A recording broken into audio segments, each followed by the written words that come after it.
چوړی هلیکاپټر څنګه راشي او دغه دواړه په دغه میزایل سره وولي او دغه د چوړی هلیکاپټر کته راولېږي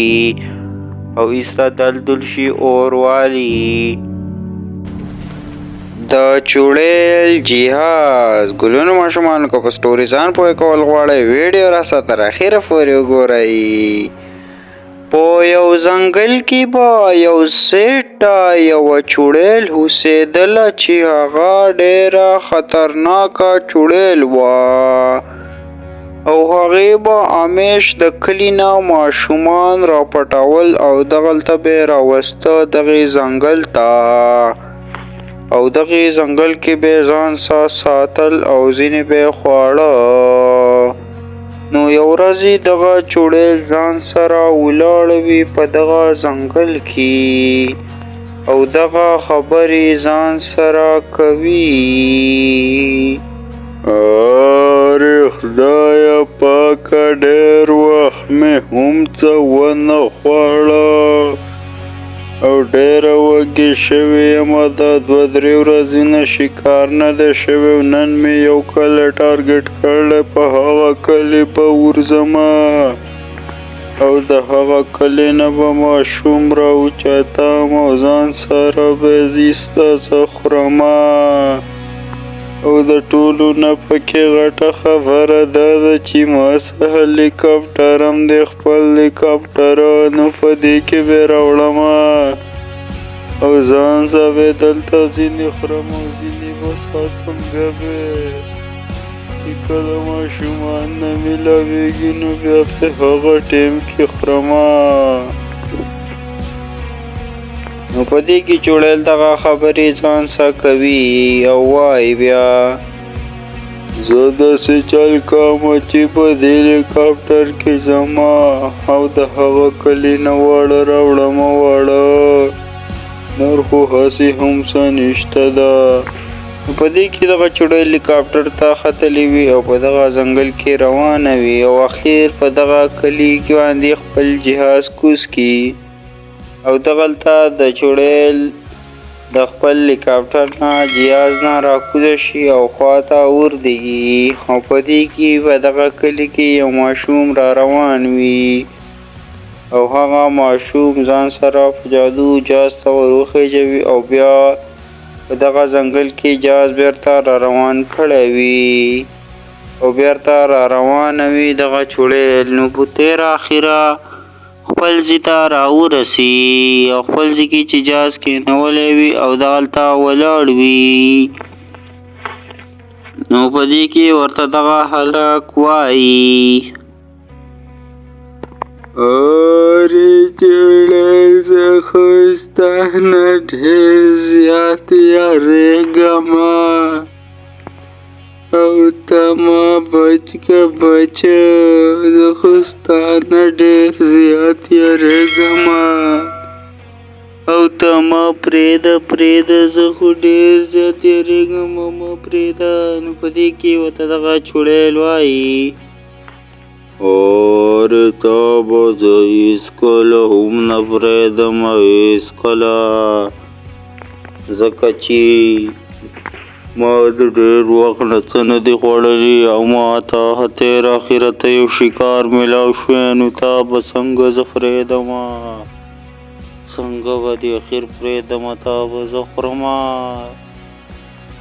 نو په دې کې ورته هغه ډېر زیات منت وکړي او په دغه کلي کې ډېرې ورځې تېرې شي او په دغه کلي کې خلک ولاړ وي او خبر شي چې په دې کلي کې چوړیل راودېده او هره ورځ واړه پټوي. نو د دغې کلي خلک راغونډ شوي وي او په دغه کې یو ښځه وایي ارې دا کلي خلکو تاسو ته پته نشته چې په دې کلي کې یو چوړیل راوتی ده، د جهاز والا چوړیل او راځي د دې کلي نه ماشومان چوتوي او بیا هغه ځنګل ته وړي ځنګل ته. نو موږ له د دې مخنیوی پکار دی که نه زموږ ټول ماشومان خو به دغه چوړیل وتښتوي او موږ به اخر بیا څه کوو. نو موږ له د دې مخنیوی پکار دی. د دغې کلي خلک خبرې کوي او په دې کې یو اوکاش ماشوم وایي ارې د کلي خلکو زه دله یو بیسټ آیډیا درکومه داسې کار به وکړو چې دغه چړیل ماته آسان علاج معلوم دی آسان علاج هغلته یو کلي کې یو مشهورو ماما ناست وي او هغه به ډېر پخوانی دی او خلکو ته دا مشورې ښیښې ورکوي د هر قسمه مسلې علاج وي وسه نو هغې پسې ځو چې هغه موږ ته هم د دې مسلې علاج راکړي نو په دې کې دغه دوه کسان دغې بابا پسې راغلي وي او دغه بابا ته وایي ټوله قصه دغې بابا ته وکړي او دغه بابا ورته واپس بیا جواب کې وایي ارې بچیه دا خبره دې ما واورېده زه به دله د دې آسان مخنیوی وکړم خو ماله به د دې مناسب فیس هم راکوئ چې زه تاسو د دې چړیل نه بچ کړم نو په دې کې ورته دغه ورته ووایي چې بلکل صحیح ده تاله به موږ مناسب فیس درکړو خو چې موږ د دغې چړیل نه په امان کې نو دغه والا دم ووایي او ځان سره لګیا وي او دغه واړه ورته ولاړ وي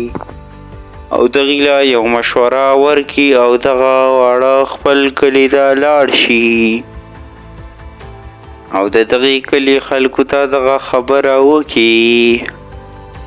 چې موږ له هغې بابا مشوره راکړه چې دوه کسان به لاړ شئ ځنګل ته